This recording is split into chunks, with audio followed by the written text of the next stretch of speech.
Morning, everybody. Welcome back to another episode of The Uncomfortable Chat. We got a great one in store for you today. We've got one of the most powerful men in the game of golf. We have the CEO of the United States Golf Association, Mike Whan, joins the pod today to talk all things golf, U.S. Opens, course setups.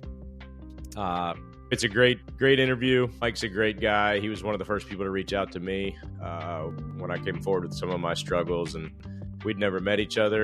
And the fact that he took the time out as the CEO of one of the biggest organizations in golf meant a lot. We've got to know each other a little bit, and he is just a great human being, as you'll see in the interview. So without further ado, I give you Mike Whan.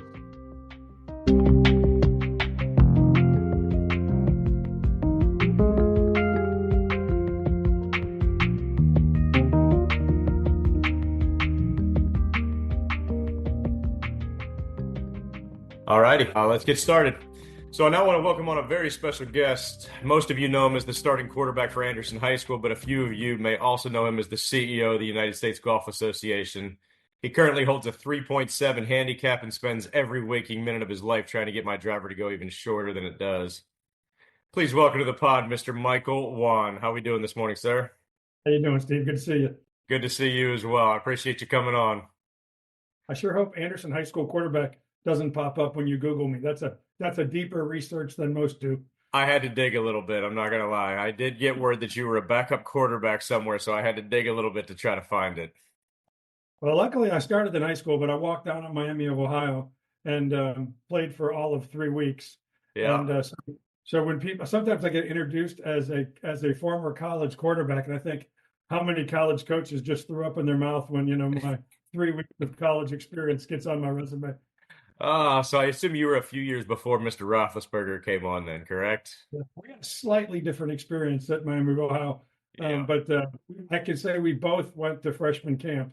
But I think that's probably where our similarities end. And we both have a house in Reynolds Plantation in Georgia, so that's as close as we get to a comparable resume.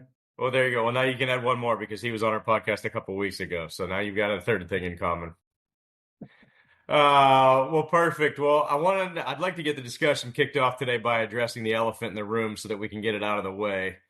I know this opinion may not be a popular one with everyone, but is it true that A Few Good Men is your favorite movie? It is definitely true. Yeah, there's about 2 or 3 movies that, if I'm flipping and it's on, I'm, 2 hours a shot. Wow. And there's two, so if my kids were on here, they'd say, Dad can't turn the channel on A Few Good Men. And I made each of my 3 boys watch, this is a little bit more obscure. You have to watch, it's a 6-hour special on the band, the Eagles. It's called like the History of the Eagles, and it's a 3-part session, and each of my 3 kids was required to sit down and watch it. And now, of course, they're Eagles fans. So, those 2 things are required viewing in the Whan family. I hope so after 6 hours of good brainwashing. But A Few Good Men's my favorite movie as well. I can't get enough of that. And when you look back now at the cast, it's just an outstanding cast. But I'm a very sarcastic person. I love the dry wit of that movie, and I think Tom Cruise is exceptional. And obviously Jack Nicholson plays a ridiculously good role. So I actually want to get this. I like to start the podcast out by pumping up the guests with compliments before completely cutting them down the rest of the time. So I just want to say that of all the messages I got after coming out with my struggles last year, yours was definitely one of the most heartfelt that I received, especially we hadn't met each other before. And the fact that you took time to reach out to me means a lot, and I can see why you're insanely respected everywhere. So the funny thing is, I'm sorry, go ahead. I was going to say, I can't tell you how many of my friends and family have said, in the job you're in, can you please get off Twitter and other social media platforms? Just because, it's hard to love me and realize how many millions of people don't in certain situations of a ruling or a course setup or a decision I've made. And so my wife always goes, why do you do that? And your post is a good reason of why I do that. I mean, if I can get past the basement quarterback trying to tell me, Mike Whan's decisions are stupid, occasionally you find something that's really uplifting, and your willingness to be so vulnerable, your willingness to share what, quite frankly, millions of people go through, but only tens of people actually say out loud, was a breakthrough moment. As I told you, I have a sister who battled alcoholism and unfortunately didn't win the battle. And so it's, I'd be lying if I said I didn't think about her every day. Yeah. No, it's the reason I did it was just for that reason. I believe me, I did not want any publicity from it, or that's not why I was doing it. The last thing I wanted to do is, air my dirty laundry out to the world, but at the same time, if it's going to help anybody avoid what I went through, that was the goal of it. And no, it meant a lot that the CEO of the USGA managed to reach out, and that was amazing to me. And I reached out to a ton of different people trying to find some fun dirt on you, and to a T, they all said how they didn't have anything and that everybody loved you. The LPGA girls, the caddies, the USGA building loves you. The PGA Tour headquarters can't say enough nice things about you. It was kind of nauseating, to be honest. Are you just putting on one heck of a front to win a popularity contest, or? I wish I could believe everything you just said, but I'm pretty sure if I open my email right now, I can show you 7 people that hate me. So it's a pretty easy job to stay humble. I can tell you that. Yeah. And listen, I spent 12 years on the LPGA, and that's family. Always going to be. I'm sure you can respect that same proposition. I really remember saying to my wife, "Golf's been so good to me that I'm going to take this job at the LPGA so I can give back and be a father figure to these young players who probably need." I mean, I had such this lofty vision of what I was going to be as a commissioner and how I was going to help change the LPGA. And when I walked away 12 years later, it was just so obvious to me that it changed me. They father figured me, not the other way around. And so, sometimes your best laid plans are kind of humorous looking back. But yeah, I've had a really fun run through the golf space, and in each one of those cases, what I would have told you walking in was going to be the case, and what was the case walking out is totally different. And that's the fun part. I always tell my kids who are now in their 20s, stay undecided as long as you can. This whole know what you're going to do the rest of your life when you're 18, I find humorous and unfortunately harmful, because the best parts of my life have been the undecided parts, the parts when I took a job having no idea if one, I could do it, and then two, if I could, what it would lead to. So I'm sure you're living it right now. You're taking a next step, and it's scary and it's uncomfortable, and you're going to wake up a few times in the middle of the night and wonder if this is right. But those are the times when good stuff is around the corner. And it's hard to teach a young person that now, because high school counselors kind of tell you need to know what you want to be by the time you're 17, so you can pick a school, pick a career, pick a job, and life just doesn't play out that way. No, correct. As much as we like to plan things and think that we're in control of everything, God's up there just laughing at us, going, "Okay, hang on 1 second, I got something else for you." But Hold my beer. Yeah, exactly. Hold my beer. I'm putting something else together for you. So now that we're done with all the brown nose, and I want to take the rest of our hour to talk about the ball rollback. I'm just kidding. I don't care in the least about that shit. Put my seatbelt on. Yeah, I was just kidding. I don't want to talk about that at all. I can give you a big solution. It's bring back the 1995 Max Fly Tour Balata and watch these guys just struggle like hell to keep that thing in the fairway. You're not the only tour player that said that, including some that will go down as the best in the world of all time. Just in terms of try to deal with the ball with that kind of spin and the requirement to actually learn how to hit different shots as opposed to just one 8-iron flight path. Yeah. But we're really I know you're not going to go into this, but we're really not in the business of telling the manufacturer how to make a ball, but we are in the business of saying here's the limits, and then how you want to make it's up to you. And that's kind of the beauty of, I think, our game. Unlike a football or a basketball or a tennis ball, there isn't just one and everybody plays it. There's a limitation that everybody has to play by, but there's really cool options for your game if you take the time to get ball fitted. It's really quite a difference maker. And the good news for me is about a third of the balls that are approved right now will still be approved in 2028 and 2030. So for those people that are getting started or don't hit the ball very far or just trying to make it to the fairway, if you're fitted for the right ball, you're going to be just fine, because nothing's going to change in your life. Yep. Yeah, there's a time and a place for the conversation about the ball rollback, and this isn't going to be it. I know you've got some media obligations, and I'll let you handle it with them, because that's a topic that's above my pay grade, and this isn't your normal media obligation here, and I want to hear a little bit more about Mike Whan, the person, and how you got to where you did, and your upbringing, your family, and how you got introduced to the game, because your rise to CEO of the USGA was definitely not a conventional path. Yeah, I think that's fair. I don't. People ask me all the time, and when I'm giving speaking engagements, and you go to Q&A, somebody says, "How'd you become the USGA commissioner?" And I said, but I usually answer by being a failed walk-on quarterback. And let's start with early failures, because that's kind of how I went to college to be a sportscaster. I was in high school. I played football and baseball, Didn't golf because it overlapped with the football season. And I was this kind of funny, but cable TV was a brand new thing when I was in high school, which is, for your young listeners, they're rolling their eyes. And there was one channel. It's called Cube Cable in Ohio. And myself and Tom Brenneman, who actually went on to work at Fox and as a sports reporter, we would do the high school basketball game of the week. And so, we had one camera and one microphone. So I remember I would say, like, I'd be doing the wrap up, and then I'd go, let's go down to Tom, who has the coach in the locker room. We'd say cut. We'd walk down, and I'd hand the microphone to Tom. Cameraman would turn the camera back on, and he'd say, thanks, Mike.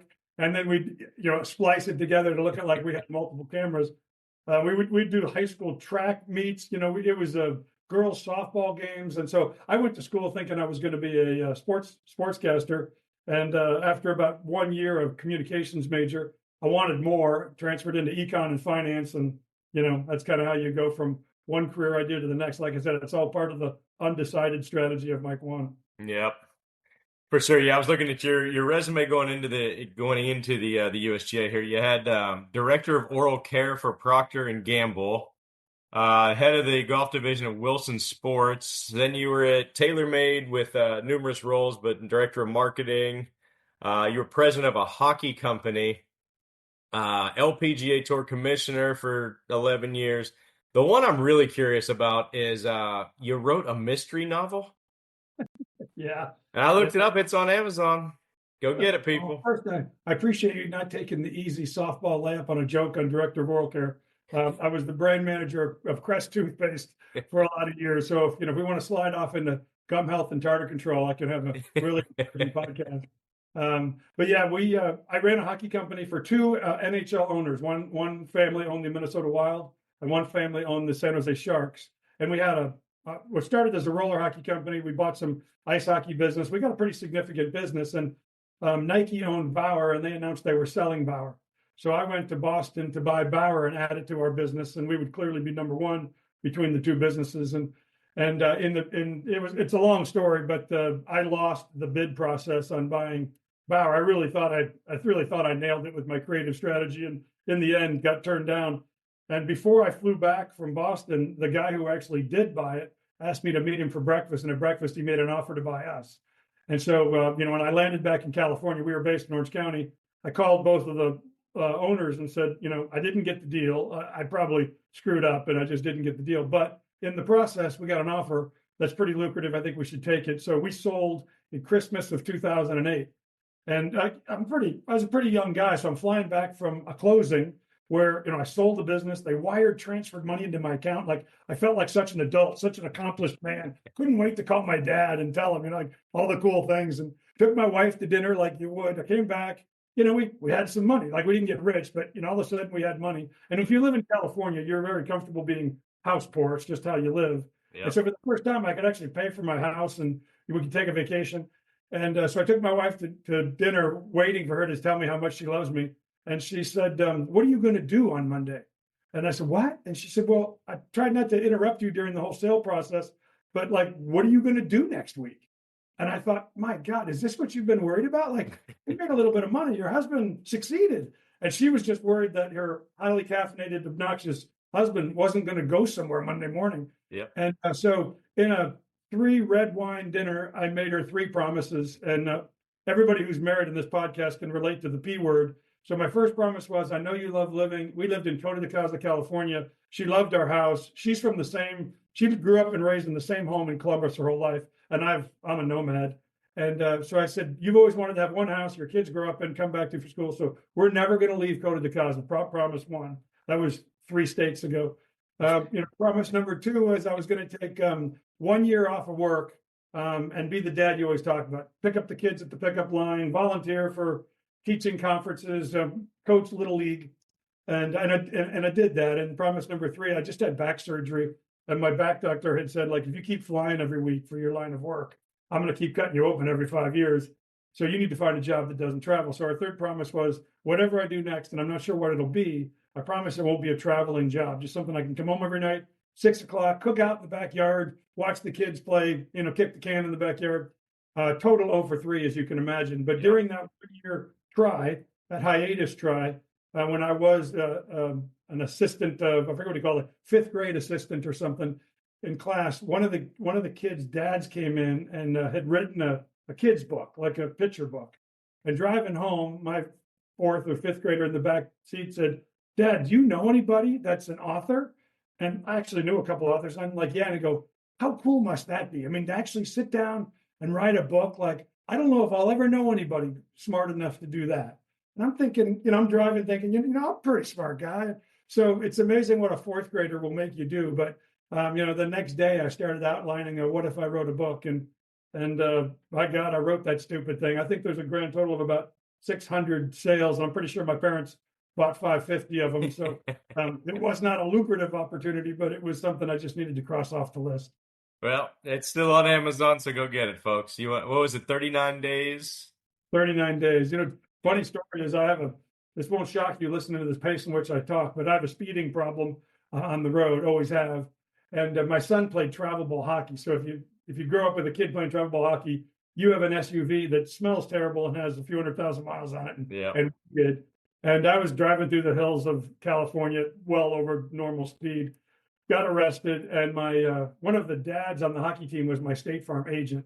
So I walked in, handed him the ticket, and I'm like, he goes, "You got another one?" I said, "You got another one?" He goes, "Mike, this one's serious. Like, you got to go to traffic school and knock a couple points off. I can't stop what's going to happen to your cost of insurance if you don't slow down." So if you go to traffic school in Santa Ana, California, it's an interesting, I always say, like, a jury of your peers. If those are my peers, I can't get arrested for more than speeding. So I spent 8 hours in this traffic school listening to a retired cop tell us stories about kind of his coolest arrest and scariest moments. And he told this story about this crosstown gang member who was caught raping the sister of another gang member. And it doesn't sound fun, but I mean, I thought it sounded like a movie to me. So the more he talked, the more I'd outline it, and I ended up writing the fake story behind the real arrest. Wow. See, traffic school worked out. See, there's no problem with speeding. It always leads to something good. Yeah, tell that to my wife. Well, part of your path, and I was reading this story last night, and I wanted to touch on this one a little bit. The Charlie Meacham story on how you ended up with the LPGA, because I thought that was an amazing, I guess you want to call it an intervention there at the end, because you were looking to bail and bow out, and they asked you to speak to one more person. I'll let you do it justice, but the quote at the end of it was, "What I do know is that for all these years, when I thought I was in control, God was organizing the details of my life to bring me here. I'm probably the least religious guy in the room, but I can see that much." I thought that was an awesome quote. Yeah, it was a strange path to the LPGA. I'll give you something that probably doesn't come up in your research and probably get me in trouble for telling you. But when I first got a call about the LPGA commissioner, I was stuck on the highway in LA, and I said, "Where is it?" And they said, "Florida." And I said, "How many events do they play out of the country?" I think at the time they played 9 or something. And I said, "Yeah, pass." Like, I just made a promise to my wife, "We're not moving. I'm not traveling."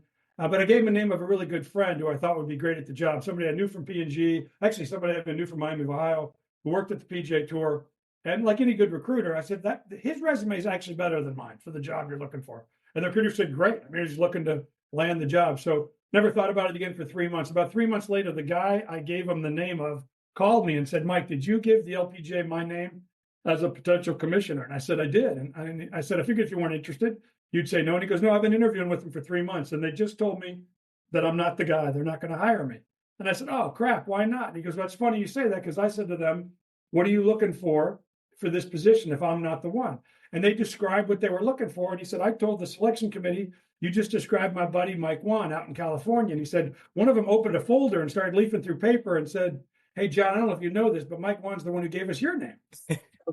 3 months after, I got the first recruiter call, I flew out and had a meeting with the selection committee, and I thought it went great. It was 3 hours of, essentially debate about the tour. I had players on the panel. There was like 25 of them and one of me. It felt like a Senate hearing committee, but because the topic was golf, I really enjoyed it. And I really thought I nailed it. And I wasn't really that interested, but leaving after those 3 hours, I thought, man, this could really be great. Well, the recruiter called me a couple of days later and said, "Hey, Mike, they're going to move on from you. I don't think you're the guy." And I said, "Oh, geez, I'm bummed, but I get it. What was the issue?" And he said, "You realize that you said shit 7 times?" And I said, "What?" And he goes, "You actually swore in your interview with the selection committee 7 times." And I wasn't exactly sure how to respond to that. And I said, "I got to be honest with you. I don't really remember swearing once, So if I swore 7 times, that's probably correct. And he goes, no, it's correct. One of the people on the committee was actually keeping track of how many things. He said, in this job, Mike, you're going to have a microphone in your face all the time. And even sometimes you're going to have a microphone in your face and you're not going to know it. So what comes out of your mouth matters. And so he was going to give me advice like, no matter what you go lead next as a CEO, you're going to have to get that under control. So I remember telling my wife, and of course, my wife's like, you do swear a lot. Like, you got to get that under control. And then like a week later, the recruiter called back and said, they want to keep interviewing you. And I said, I'm still the same guy that swore 7 times. Yeah. And he said, didn't bother the players a bit. So, it was kind of funny how that started. So anyway, when I went through the process, to your original question, and I'm sorry, I got the offer. I was, I want to say I was 44 years old. My kids were in, I want to say 5th grade, 6th grade, and freshmen in high school. So, really critical time for young developing, minds and bodies. And so they said, we'd really like to make you this offer. And when it hit me that, okay, we got to pick up, move to Florida. When we get to Florida, Dad's got to be on the road probably 50 weeks a year. And I just couldn't get past the idea that I remember I wrote a long letter to the board. And in the board, I said, there's no tombstones in a graveyard that says, here lies a great commissioner and a great father. And so I got to decide what my tombstone says. And I can't live with it not saying great father. So if in 10 years you're looking for a commissioner, I think I'm your guy. But right now, in this critical stage of my family's life, I got to say no. And it was really hard. I actually even said in my email, my finger's been hovering over the send button for quite a while. It's hard to push it, but I got to push send. And I walked, and I remember going for a drive afterwards, and I was, you just got to work it out in your mind. And about 2 days later, the chairman of the board called and said, I know you were trying to say goodbye, but that email to us said hello. And I said, I don't follow you. That was a pretty clear goodbye. And she said, Mike, most of the women on the LPGA struggle with the family life balance. I mean, a lot of them are moms. They just get married. They've met some guy and they're not home 30 weeks a year. And this guilt of pursuing my passion and what I'm really good at and trying to create a life and people that love me that's realistic is this constant battle. And you just described that constant battle. And what the players on the committee said is, we need a commissioner who understands that battle and is going to help us with it, and we're going to help him with it, and we'll commit to make sure he's a good dad. And it was just, it was a powerful moment. And I, like any guy who had made up his mind, I said, wow, that's a powerful thing, but no, like I really have to protect myself from me. If I take this job, I'm going to be so all in that my family sacrifices. And she said, I just have one more phone call I want you to take in a couple hours. And that was Charlie Meacham, who was a former commissioner. Charlie, like you, had Googled me and said, Mike, I read an article where you said the only thing that's important to you as a father is your kids following their passion when they get old enough. And I said, yeah, Charlie, that's a big deal to me. Like, I went to school thinking I was going to be one thing. I went to P&G thinking I was going to be another. But in my life, I've followed what I really love. And I'm not sure many kids do that anymore. And he said, well, let me tell you something about teenagers. And I said, Charlie, you about to tell me that teenagers don't listen? And he goes, no, I'm going to tell you just the opposite. Teenagers don't really care what you say. Because if you say don't text and drive, but you text and drive, they see that. Or if you say, you shouldn't drink alcohol, but you have a glass of wine while you're telling them, like it just, they're watching you. They're not listening to you. And he said, if you tell your kids to pursue their passion, but here's a job that you said to the board would be a dream job. You're passionate about it. You think you could make a difference. It just doesn't fall in the right location or the right time in your life. And it might be tough on your family. Like, your kids are hearing that. And what you're really saying is it's okay to follow your passion as long as everything aligns. And it never aligns. And I thought that was powerful stuff. And he said, if you want your kids to follow your passion, you got to lead by example. You can't lead by word. And he got me, man. I mean, it was, I said yes the next day, much to my kids' chagrin. And Charlie's become kind of an angel in my life. I probably talk to Charlie once a month. And I know nobody who provides, other than my father and my mother, I know no one who provides more guidance in my career path than Charlie. Oh, that's wonderful. That's such a cool story. And yeah, I was reading that and I was like, I got to get this in here somewhere, because it's nice to have those people kind of lean in and, they see the bigger picture, even if you don't at the time, and they know that this is where you were meant to be. Yeah. Luckily for all of us in the golf world, sorry, go ahead.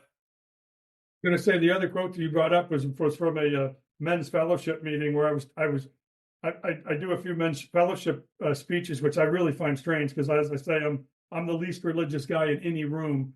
But I am like you. I'm willing to share how clueless I've been and how my journey's gotten better.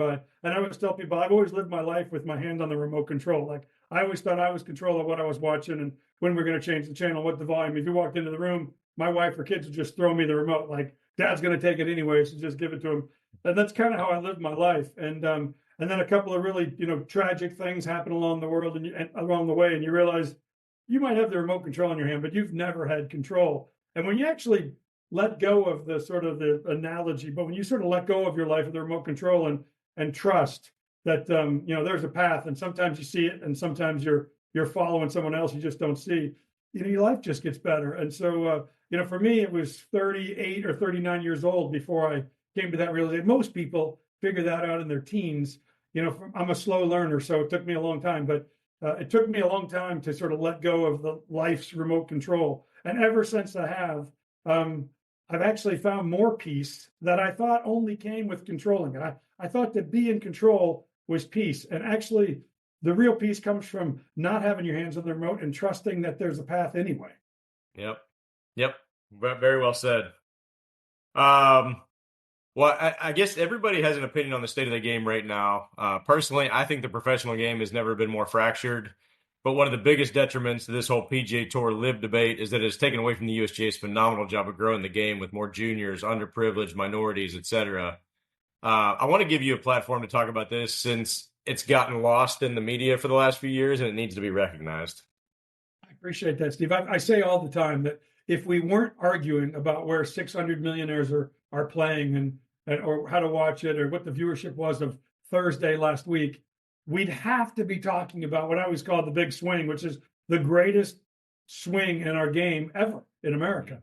As good as 1920 was and the launch of golf, we've never seen what's happened to our game in the last 10 years. And really, people like to focus on the last 5. And don't get me wrong, COVID and post-COVID threw gas on a fire. But the good news is the fire was burning, and it was taken off as we led into COVID, which was lucky for us.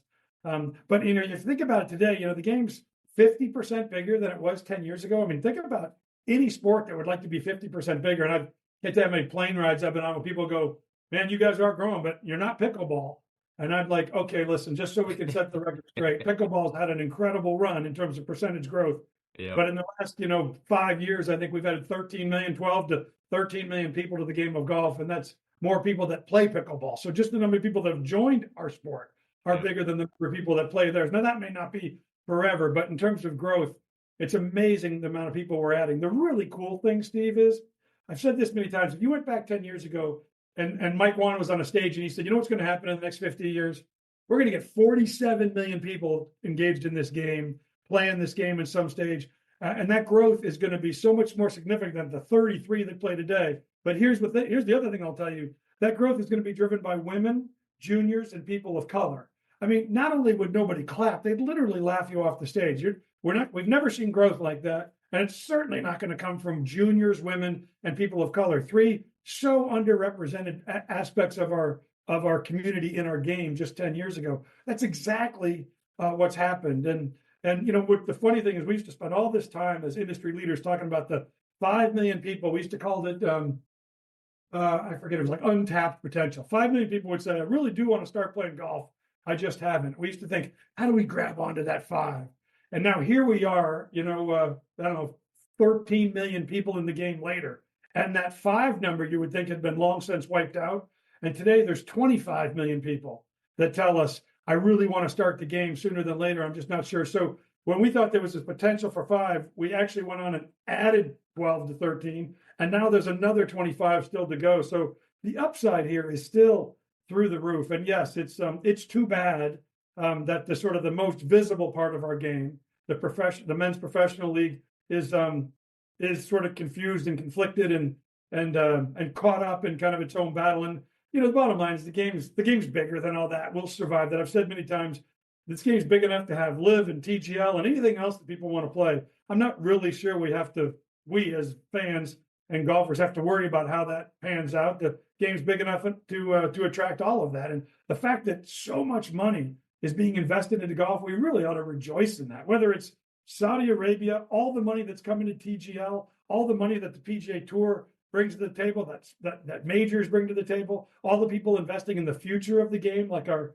United States National Development Team, et cetera. It's sports would kill to have the momentum that golf has, even with the confusion and the conflict at the top. And I know that because now we're an Olympic sport, and when we show up at the Olympics, the amount of other sports that want to tap our brain.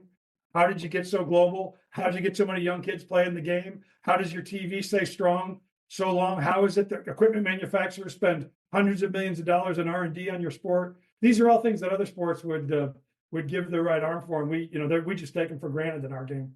Yeah, that's nice to hear the back office view of it, I guess would be a better way to say it. Personally, on my level, I've been playing golf since I was 5 years old or whatever, and the driving range has never looked different than what it does now. When I get there before, it used to be, 45-year-old men lined up from front to back. And now you go on there and there's juniors, there's high school teams, there's minorities, there's women, you name it. It's all ages, it's all ethnicities. It's really cool to see. And I know part of that's the Tiger effect, and Tiger kind of made the game cool. But, people ask me all the time about the juniors and how, why are these juniors, 21, 22-year-old kids coming out and winning on the PGA Tour? I was like, well, they don't know any different. And, now we're getting all the athletes. Now we're getting bigger, stronger athletes instead of the ones that, if they couldn't make it in football, baseball, whatever, they would fall back to golf. And now we're getting the kids that, are just full-blown athletes that are in the gym. They're bigger, faster, stronger than they've ever been. And yes, a lot of that is the Tiger Woods effect. But now those kids that watched Tiger growing up in, right around 2000, those guys are 24, 25 years old now. Steve, in the game, and you can relate to this, but I'll speak to women's golf because I know it better. But if you were Julie Inkster growing up at that time, you're a good amateur player and you kind of grew up, but you really didn't get into quality nutrition, stretching, mental exercises, how to practice. That didn't really happen until you got to college, where somebody really put you on a regimen, or where you thought about generating speed, or how to practice a short game in a different way, and then how to travel, how to run your life. Today, all that's happening at age 13, 14, and 15. Yep. Speed training, stretching, nutrition, how to think through a golf course. So, today, a 19-year-old has 5 or 6 years of the training that you used to have to be 25 to have. And with these national programs, we're way behind in America, but we're catching up. But these national programs, Lydia Ko, when she was 11, was part of Team New Zealand. And by the time she was 13, if she wanted to go to college, they would introduce her to every D1 coach she needed to know a few years down the road. She learned how to work with a caddy, how to travel, how to manage a checkbook. These things, used to be the things you learned when you went to college, graduated from college. And so it used to be 25, 26, 30. You were sort of ready. You had it all figured out. And today, it's not strange for a 19-year-old to be in a position of let's go. I mean, Blades Brown could be another proof point that a Lydia Ko or a Lexi Thompson proved on the women's side. And to your point, they don't know they're not good enough to win. They've won everything they've teed it up in their whole life. So when they show up at another one and close the trunk, they walk to the first tee fully expecting to be in the last group on Sunday. Yeah, we were talking about that yesterday. I was out at TPC Sawgrass just trying to hit balls for about 30 minutes. And I ran into Tim O'Neill, who's on the Champions Tour now. And I love Timmy to death. I've known him for 20-some years and just off and on. He's kind of the journeyman like I was. And we cross paths every few years. But I just went up and we started talking about the game now and how it's changed and how 32, 33, 34 years old used to be your prime on the PGA Tour. Like that's where you really catch your stride. You play your mini tours for a little while. Maybe you play some Corn Ferry, then you get out to the tour and it takes you a few years to get comfortable. And then by the time you're 32, 33, now it's time for you got a 5, 6, 7-year window where you can just kill it out there. And now there's guys that are 35 that are getting out of the game because they're getting passed by 19-year-old kids. And the 19-year-old kids don't fear the 35-year-olds like I did when I first got out there. It's, it's to your point, they look and they assume they're going to win every tournament because that's what they've done. Exactly. And yeah. And then, like I said, they've just gotten a level of training that wasn't really available 20 years ago to the rest of us. When I was 16, there was no such thing as speed training or stretching and nutrition coaches. And if there were, you wouldn't know how to find them. And so it's just, there's just a different level of preparedness in the game. And it's exciting. To your point, we're seeing we're seeing, athletes choose this game at an alarming rate, the biggest and strongest in their schools, and then them getting prepared to win is just a new world order. I mean, on the LPGA, women are retiring at 28 and 29 years old. They've had their 10-year run, and they're feeling like it's time to do whatever else they've got on their plan.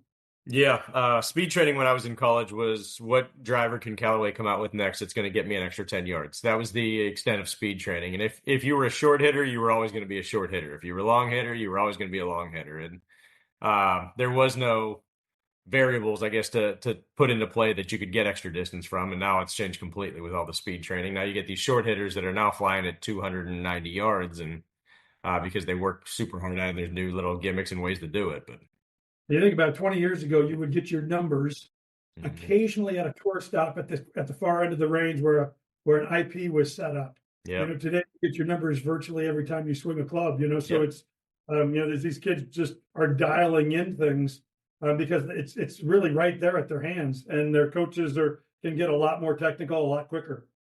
Yep. I want to take a quick minute to thank our first ever sponsor at the Uncomfortable Chat, and that's Slipstream IT, a company redefining IT for life sciences.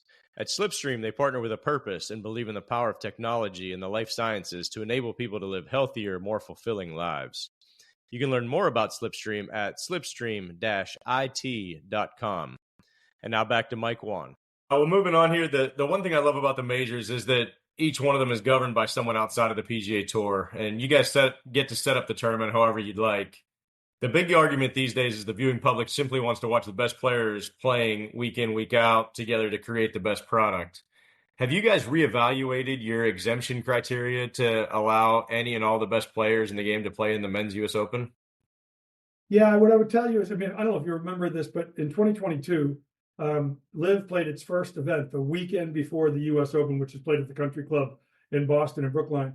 And the PGA Tour suspended all those players that were PGA Tour members, and so did the DP World Tour. And so the question quickly came to me: are you going to let suspended players play in a U.S. Open?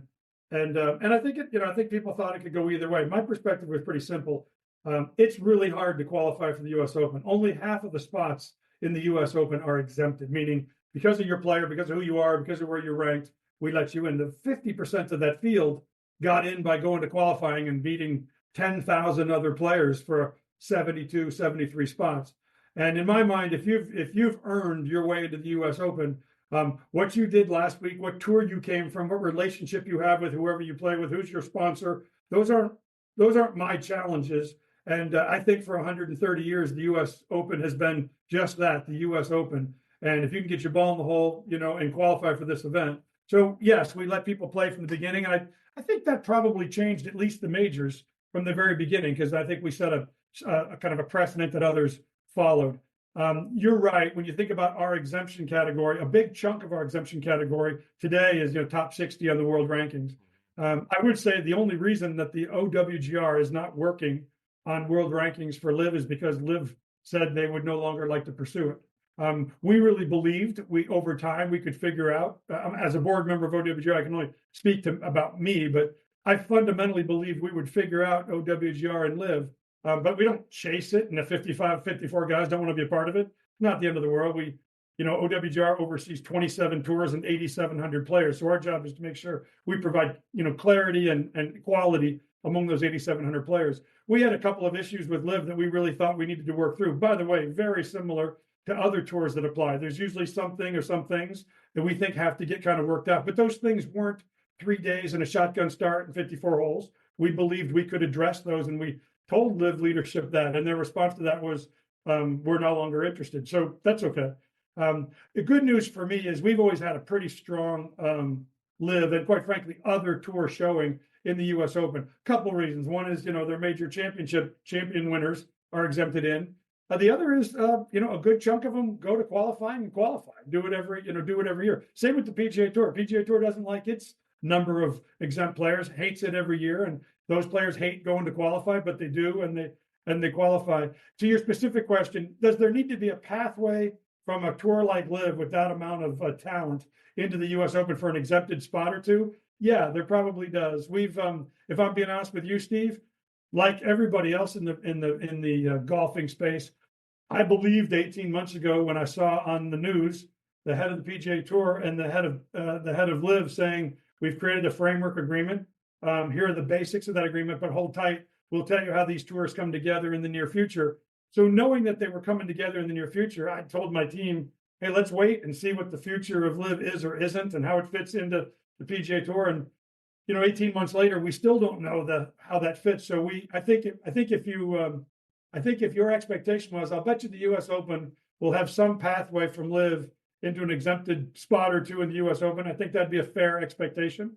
If it was how are 20 guys going to play their way from Live into the U.S. Open without going to qualifying, that'd be a terrible expectation. So yeah, I think we want to capture, if there's a hot player who's beating up the talent on that tour, who's not otherwise in, we want to figure out how to capture that player. If there's a player who has an incredible season, same thing, and beats the players, that we want to figure out how to capture that. But other than that, and other than, quite frankly, most of the other majors, we're not a closed network, right? So I always tell anybody from any place in the world, you may not like how we exempt, 72 to 78 players, but you got to like the fact that the other half of our field is wide open. And if you want to play in the U.S. Open, nothing is stopping you other than your desire to go beat some other players. Yep.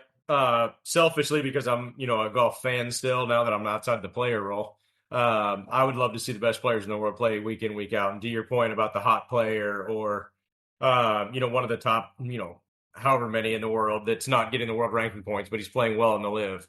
I would love to see those guys play week in and week out. But, and yes, they can go qualify, but if you have one bad day of qualifying, now all of a sudden, whether it's a Bryson DeChambeau or a John Rahm, I'm just using those for names. I know they're still in the top 60 for their world rankings, but, you want to see guys like that in there. So if they have one bad day on their qualifying, then they don't get in. But yeah, to your, there's definitely no need for 20 exemptions by any means, but a couple here and there I think would be great to make sure that you can get some of the best talent in there and don't rely on the qualifying process. I think that's, I agree with everything you just said there. And I think stay patient. I wouldn't be surprised if we see that kind of coming soon for us. And quite frankly, the reason we didn't do it sooner is we just thought there was going to be significant change. And, you don't really want to figure out all this stuff if it's going to be changed. And now I think having waited this long, we feel like it's okay. I think now I feel more confident that there won't be change in that tour for the next couple of 3 years than I felt a year and a half ago where I said, definitely going to be changed. So it's just, sometimes you just base it on what you believe is coming soon. And we probably did that back then. Yeah. So I got to be honest, I'm kind of surprised. You don't understand what's going on with the PGA Tour and Live? I don't get it. I thought everybody knew. Everyone thinks I've got some sort of inside seat at that table. I mean, obviously, Jay, myself, even, Yasser, we've met and had conversations and talked. But when they're in talking about what the future of the professional tour structure looks like, shockingly, I don't get an invite to that meeting, nor an updated summary of the meeting, nor should I. So I just say that tongue in cheek. So I'm not more educated than anybody else on the topic. No, I meant that completely jokingly because the players don't understand what's going on that are out there day in, day out. I go over to headquarters quite a bit to meet with different people or to have lunch even. But nobody in that building knows what's going on. It's funny. So that was all meant tongue in cheek, like you said. But switching topics here, I was speaking with a certain sports psychologist last week, and he said that the USGA has done an incredible job of creating dedicated spaces for golfers to be able to work with their therapists and medical teams if needed. It's so wild to me that with all the things that have happened in professional golf, that the PGA Tour hasn't come up with a solution for that. I want to give you guys kudos for stepping up. And can you guys address what you think can be done better to support golfers in general with their mental health awareness? Because I think it's a rapidly growing problem out there. Yeah, I think there's two parts to kind of what you just said. First, in terms of just giving players the space they need to do their work, because their work has really changed, in the last 20 years. It used to be if you brought an entourage, that meant your coach and your wife. Now, if you brought an entourage, it's probably your chef, your mental coach, your physio, the short game guy, the long game guy. It's, they really do need space. And making sure that they, that group, as one tour player said to me one time, standing on a range, back, I think at LACC, he said, Mike, when I come here and bring a big group, if that group doesn't know where to park or where to eat or how to meet me, guess who they call? And I'm like, who do they call? I said, me. And he said, if they don't, know when my tee time is for a practice round, guess who they text? And me, I said, what's your point? And he said, here I am at a major where I really want to be about here on the range, focusing on this.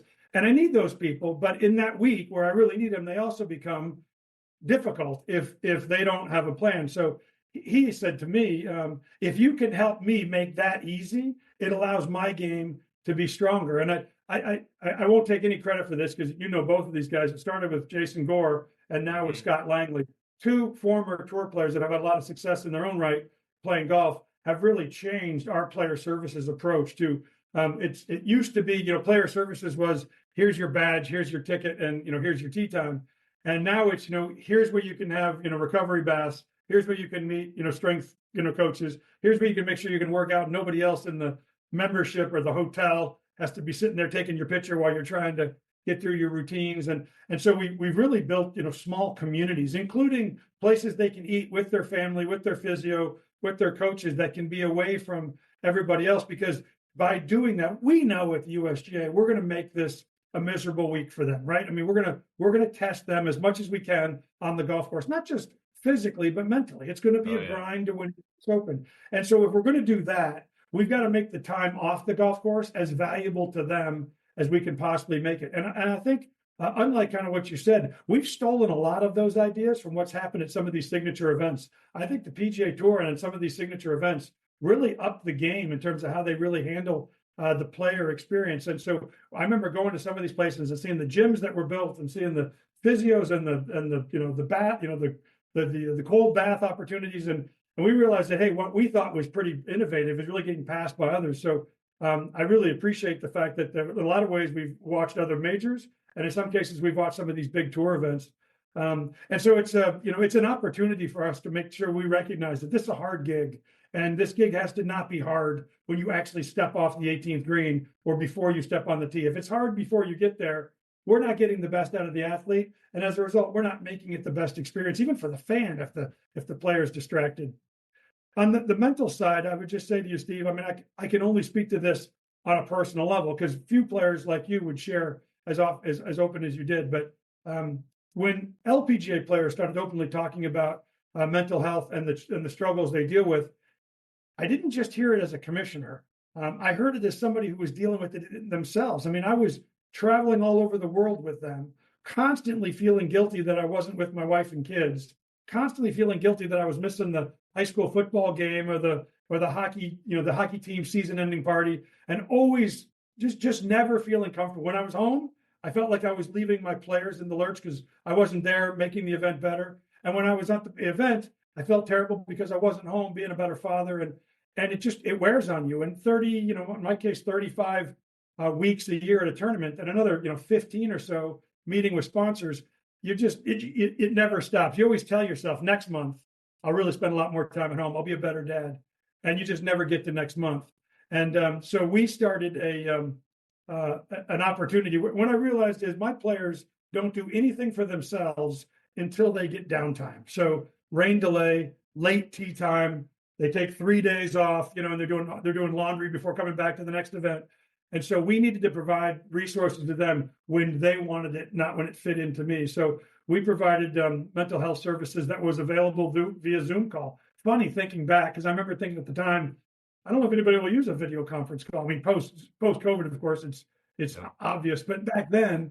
And so the deal that we made with the players is we'll make the service available to you. We'll pay for your first interactions. If you want to keep doing it, it's up to you, because I want you to be engaged, not me to be engaged. But we're not allowed to know who's using it. And I said to Heather, my head of tour operations, one time, is anybody taking advantage of this? I mean, I have, but is anybody else? And she said, Mike, the numbers would astound you. I don't want to tell you the numbers, and I can't tell you the who's, but people are taking advantage of it, which just made me realize the same thing I already knew, is sometimes just talking to somebody about it is all you really need. And somebody who's not going to judge, and somebody who's not going to give you guidance. I didn't really need a coach to say, you know what you ought to do, because I wouldn't have believed him anyway. I just needed to get it out of here and into some other space. Yeah. And so I think the beauty of people like you coming clear with this is that 8 out of 10 people that hear you tell your story totally relate on a personal level. 1 out of 10 will actually, be after they hear your story, want to tell theirs, and that's okay. But it's not like when you tell your story, 20% of the people get it. 80% of the people get it. You just may never not know that. And so I remember being one of the 80. And when I heard players, when I heard Michael Phelps and I'm drawing a blank on the gymnast name, the little gymnast. Simone Biles. Yeah, when Biles started talking about, like, and I started realizing like it isn't success that makes that go away, and so it made me feel normal, and that to hear other people talk about it, and we needed to make sure that I knew that I had 24-year-old young women who hadn't been home in 40 weeks, who were between you and I, some of them having to win to pay their parents' mortgage, some of them feeling like they were the breadwinner of not only their current family but their moms and dads and in-laws. They really became, at a really young age, somebody that people were reliant on to be successful. And missing a cut for them meant a lot different than it would have meant to me. And, that's a lot of weight to carry around week in and week out. And I think that makes people want to run away from that line of work versus run to that line of work. And so sorry about the long answer, but I love what you said. I love the fact we're starting to talk about it. Nobody has the answer of exactly what to do. And certainly the LPGA didn't nail it in its first pass. So like any good development, we're gonna pinball our way down the table and bump into a few bumpers and make a few mistakes. But if we just keep committing to what can we do, listen to people, I believe the game and quite frankly sport will be better long term. It's got to be okay to say, I'm not sure if this will work. I'll try. If it fails miserably, take credit for trying, not for because the worst thing to do is nothing. Yeah, no, I agree completely. And to your point, I know I'm not a clinically licensed therapist and I'm not trying to be one, but I'm licensed in a lot of things like missing cuts and traveling 40 weeks a year and the lifestyle that comes with playing, chasing your dream. And, by no means am I trying to fix everybody or anybody, but I just want to get conversations started. And I'm here to talk if people want to talk because I've been through a lot of things. And if I can give you any guidance from some of the therapists that I've worked with or some of the problems that looking back on a career, it's easier to look back on a career than it is to guess what's about to happen to you in the next 10, 15, 20 years. But if you have people who have been through those problems, it's much easier to say, look, I know where you're at. I know where your head's at. I know what you're thinking. Here's kind of what helped me, or here's things to be watching out for going forward so that you don't end up in similar situation. It's funny you think about this topic and the one we talked about earlier. I probably ended up getting and taking the job at the LPGA by telling people about the mental struggles I would have with taking that job as a father. And when I shared that, it really resonated with the players that were trying to select their next commissioner. And so I think same thing when I'm in a player meeting, back then and saying, guys, I'm reading about this mental health stuff. And I got to tell you, like, I don't know what it means to you, but it really hits home to me. Like I'm struggling with this stuff. And to have players then come up to me later and go, it's amazing to me that our commissioner is struggling with this. Like we look at you as the guy that you figured it out in your career and you got it going, and you always seem like you're in control. And I'm like, yeah, but just like you, I go back to my hotel room, FaceTime my wife, and think to myself, like, what are you doing? And no, I know I'm doing the right thing. I know that I know I'm following my passion, but I feel like everybody else has had to sacrifice so Mike Whan can be successful. And I can only imagine what that must feel like as a professional athlete, because as a professional athlete, you have to be selfish while you're in the pursuit. I remember Annika Sorenstam, when I took the job at the LPGA, Annika had only been retired for, 4 or 5 years. So I went down to Lake Nona and I was telling her about something else. I was just as a leader of the tour, I wanted her to know something. We finished lunch and I gave her a copy of a Brett Favre article, which is really dated now, but Brett had like unretired 3 times, And I'm like, do you have any Favre in you? And because if she could come back and make my job a lot easier. Oh, yeah. She said to me, Mike, and I said, you'd make cuts out here. You'd make money out here. Your sponsorship would grow. Like, I'm not really sure I understand why you wouldn't come be part of what we're trying to build. And she said, Mike, I don't play golf to make cuts and I don't play golf to make money. If I'm going to play golf, I'm going to play golf to win. And I said, well, that's even better for me. Mm-hmm. And she said, what it takes to win at that level is more than I'm willing to do to my family anymore. And I said, what do you mean anymore? And she said, to win, you have got to be all about you. Even in those really difficult situations, I'd go work out. I'd go to the airport. I'd go practice, even when I knew I should be somewhere else. And she said, I just got to the point where I wanted to make the other choice. And so, can you think of a more successful person than Annika? But she essentially said to me mentally, I got to make some choices for my happiness. And this is the choice I made. And as soon as she told me that story, I never asked her about it again. I joked about it, but I knew that she'd made those choices. And so that's, it's real out there. And it's not just a golf thing. Yeah, when I stopped playing in 2019, I still had, I had full status on the Corn Ferry Tour, and with COVID, I ended up getting about 35 starts that I never ended up using. But everybody was on me, hey, you got to keep out there, you got to keep chasing the dream, you got to do this and that. And I said, look, I caught the dream. I got a long time out here, and I never regretted the decision, not once. And now tonight, I get to go home or get to go coach a doubleheader for my son's baseball team, stuff like that I love. I mean, I've been excited for it again. But I'm here. I get to be present, so. I get it completely, and I hope the people out there understand that there are ways to do both right now, and it's you shouldn't have to sacrifice a dream. There are ways to keep your mental stability, I guess, out there while you're playing and while you're trying to be the best you can. So, I think realize what a time commitment being a professional golfer is. And yes. any sport, don't get me wrong, but like when somebody says to me, I can't believe so and so's not playing this week. I'm like, dude, that person was probably on the road for the last 5 weeks. They're home for 9 days to take 2 weeks off. And quite frankly, as I used to tell players all the time, being here 6 weeks in a row when all you really want to be is home isn't good for you or me. Like, if you don't want to be here, you're not going to play well. You're not going to do much for the sponsors. I don't want you in the media center. I'd rather have you go home and be fresh. So I get the fan side of it. I want to see the best players virtually every week. But, Tiger kind of showed the world pretty early on that, a 20 tour schedule is how you could be the sharpest you can be. And Exactly. And I think that's just real. Yep.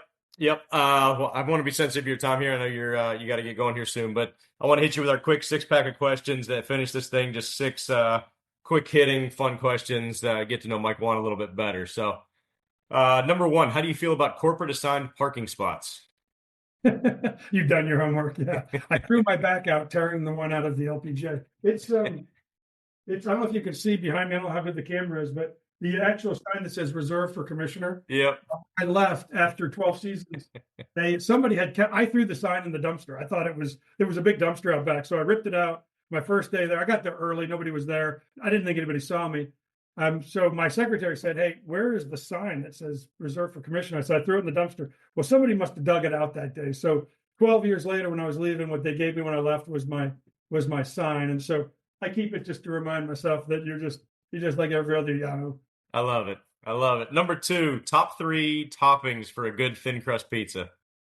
Well, it's meat lovers. So it's a crust, which is my Jersey neighbors are going to throw up in their mouth right now, but it's thin crust Domino's pizza. It's so thin, it's almost crustless, and every kind of meat. So I'd start with sausage, pepperoni, and bacon, but any other meat that's in the delicatessen can go on there. Yep. No, perfect. Great answer there. Number 3, I'm going to put you on the spot here and make you pick the best U.S. Open site in your opinion. And P.S., there is a correct answer to this. I got to be honest with you. Like I've been to 4 so far in my commissioner role. And I don't know that we're going to ever beat the experience we had at Pinehurst. But I got to tell you that Pebble over delivers every time I show up at Pebble. I haven't done a U.S. Open at Oakmont, but I played Oakmont. So I think in terms of what do you have to do to make this golf course hard for the best players in the world, the answer at Oakmont is nothing. Like we could roll the ball out right now and play. Shinnecock is special. I played there before. I've never seen a U.S. Open. So I'm going through like my first. I'm having my virgin run on all these kind of places. So it'll be interesting to see. But the real difference, Steve, for us, and I know that you asked it is in these anchor sites that we've announced that we're going to keep coming to year after year. We're making huge investments together with them. And you saw some of that at Pinehurst. You'll see some of that at Oakmont. You'll definitely see it at Pebble. So these places that we've announced we're coming every 8, 9, or 10 years are now making investments into their facility. And we're helping them with investments we bought a big piece of land across the road from Oakmont because VIP parking and Uber drop off and all that has always been a problem. And we thought, well, if we're going to keep coming here, we might as well just solve that problem. And we're building a player facility, knock on wood, I think, with Pebble long-term. Pebble, as good as it is, doesn't have a really cool locker room, player facility, cold bath. And we're hoping we build the USGA Player Performance Center right on Pebble's driving range. And they use it 365 days a year. But when we show up on an open, it would be for us too. So I would just say these anchor sites, as good as you might think some of these sites are, these anchor sites are really going to go to the next level because of the investment we're making, and quite frankly, state of North Carolina, state of Pennsylvania, they're committed because of the amount of Yeah. economic lift we're providing those states. No, that's great. I was obviously born and raised in Pittsburgh and worked at Oakmont for 3 years and lived in the clubhouse for a couple of them. So I'm a All little right. partial to that. So yeah, I'm excited. I'm going back this year for the Open. Can't wait to see it. And I haven't gotten a chance to go up there since they made the changes, but I heard they're awesome. And those boys are going to struggle out there as always. So Always in my opinion, is worth virtually nothing, but I think definitely the hardest golf course we play. And when you think about yeah. US Opens, that's quite a statement. Yep. Number 5, what's more frustrating to you? Players complaining about US Open setups or the Bengals missing the playoffs this season? Definitely the latter. I'm used to players complaining. I spent 12 years on a range, so that's and setups are. I was going to say something that gets me in trouble, but everybody's got a point of view on setups, and it's kind of like the ball. Everyone's got a point of view, but none of them are the same. Yeah. Half people tell me that we haven't done enough and that we wussed out, and half people say, "I can't believe you're going to make a change." But yeah, I mean, Joe Burrow, the fastest, the most touchdowns, the receiver with the most catches, most yards, and most touchdowns. Come on, that's you got to remember I'm a lifetime, I mean not lifetime, but since 1981 Bengals fan. So not making the playoffs for the Bengals is status quo. Like we're used to that. But being the best offense in the league and not making the playoffs is pretty hard to swallow. That said, I hate the fact we fired our defensive coordinator because I love that guy, but it wasn't maybe they didn't have all their talent this year there, but we'll be back. I mean, we have something that Pittsburgh had all those years I was a fan. We have a quarterback that will ensure we're a threat every year, and the Bengals went decades without that post Boomer and Kenny Anderson. So we're back to being a threat every year, and that gives me hope. And at the Bengals, generally, you live on hope. Oh yeah, no, you guys definitely are stacked up for the long haul here coming forward and are going forward. And Burrow's not going anywhere. Chase isn't going anywhere. You guys got some great pieces there. Final question. I asked this of all of our guests. If 59-year-old Mike could go back and tell 22-year-old Mike the things that would help him to live a successful, holistic, enjoyable life, what would he tell him? 3 things. Drop the remote, which we've talked about. Get over yourself. You're not in charge of this thing. Stop stressing over failures. They're going to turn out to be your greatest successes. When you're in your 20s and something doesn't go, I got fired from a job at 29. I thought my life was coming to an end, and it led to the greatest opportunity that's led to all this ever since. I got fired by Wilson Sporting Goods when I was the golf ball guy. I just didn't like the new CEO. I was arguing with him all the time, and he suggested that maybe I try working somewhere else. And luckily for me, TaylorMade was looking for a head of marketing at the time. So I drove home to tell my pregnant wife her husband was unemployed. And then luckily a month later, I got a job. But we moved from Chicago to San Diego, which my wife hated at the time. It turned out to be great. Loved San Diego. Kids were raised in California. TaylorMade was a home run for my career, all coming out of a massive, in my mind, failure. So get over failures. And then the third one will be a little strange, which is it took me a long time to believe this, but hire different. When I first became a leader in my early 30s and late 30s, I really promoted and I surrounded myself with people that were very much like me. They thought like me, they worked like me, they managed like me, because I wanted to be surrounded with, I really believed that I was successful because of these traits. And so I tried to put people around me that had the exact same traits. And my staff meetings were easy. My strategy sessions were a lay down, and my businesses sucked. Because we were no better than my idea. And today, for the last 20 years, I remember I was going to hire somebody to work at the LPGA, and she said, "Would it be okay if I joined one of your executive sessions first before taking the job? I want to see what the culture is like." I said, "Yeah, you can do anything you want." So came to one of my ELT meetings, executive leadership team meetings, and she came into my office later and she goes, "You guys really don't like each other, do you?" Because it was 30, it was probably 2.5 hours of yelling at each other. Yeah. And I said, I'd kill for everyone in that room, and they'd kill for me, and they know it. And I said, we're succeeding because of what you just saw. Like we push each other. Nobody in that room cares that I'm the commissioner. Nobody in that room thinks just because I act like I'm right that I'm right. And as a result, we really get to some great conclusions. And I said, if that makes you uncomfortable, if you're looking for safe, don't work here, because it's going to feel I need friction. I said, look at the two of us. Like, you couldn't be more different than me. I don't think like you. I don't vote like you. I don't faith like you. But together we could be something more powerful than just one of us. And that really takes a while to learn in your life. Like, my neighbors, my friends are really different than me. And if I went back to when I was 30, they were identical to me. And so my life got better when I started really embracing different. That's a great way to put it. I never even thought about that. But yeah, to your point, if it's just you and you surround people with like-minded ideas, you end up with one idea versus somebody that's going to tell you, nope, that's not going to work, or someone that's going to think outside the box. So first guy I hired when I got to the USGA, a guy named John Padaney, who was with me at the LPGA and had spent 15 years at the PGA Tour. And he when he came in, when he was thinking about taking the job, and he said, "Why me, Mike? We've worked together a long time, but why me?" And I said, "I need you to walk into the first meeting and tell me I'm an idiot, and there's no way you're doing that." And he goes, "Well, what if you say something I agree on?" I said, "John, I've known you for 30 years. I've never said something you agree with, so I'm very confident." But he goes, "You really want me to walk into the first meeting?" I said, "What the USGA needs right now is to realize that because I was hired doesn't make me smart. I'm only going to be smart if I listen to smart people." And there was way too much reverence in the USGA because you had a certain level, or because you wore a blue jacket, or because you were on our board. You must be. We must follow you. And I didn't want to be followed. I wanted to join a team. I wanted to create friction. And so I said, "John, come and show people what it's like to work with me." And he did. And now my team hates me on a regular basis. And as a result, we're better. That's good. Your team hates you and you love him. You love him for it. Well, Mike, I want to thank you so much for coming on, man. I wish more leaders were more approachable and genuine as you are. And I think that's a main reason that all of your companies have flourished with you at the helm. I wish you nothing but luck in the no-win proposition of rolling the golf ball back, and keep doing great things at the USGA. Keep telling your story, buddy. You're making a difference, and I'm proud of you. I appreciate you, Mike. Thanks again, man. Take care of yourself. Yeah. All righty, folks. That was the great Mike Whan. Fun interview for sure. It was great to get to know him a little bit more, kind of see the day-to-day life that he lives there at headquarters.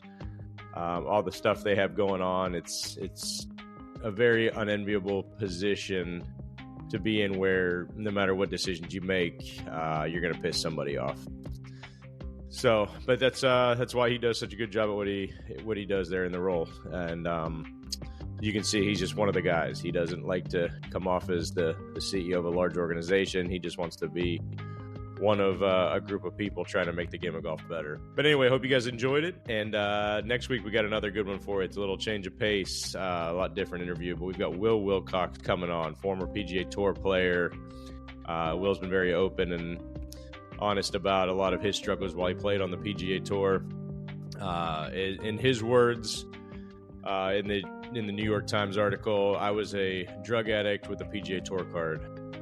So it'll be a little bit on the substance abuse side and how he was able to manage life on the PGA Tour while taking all kinds of pills, drugs, you name it, as we'll get into next week. But it's a great interview. Will's a great guy, and it'll be a lot of fun. So hope to see you guys then. Take care.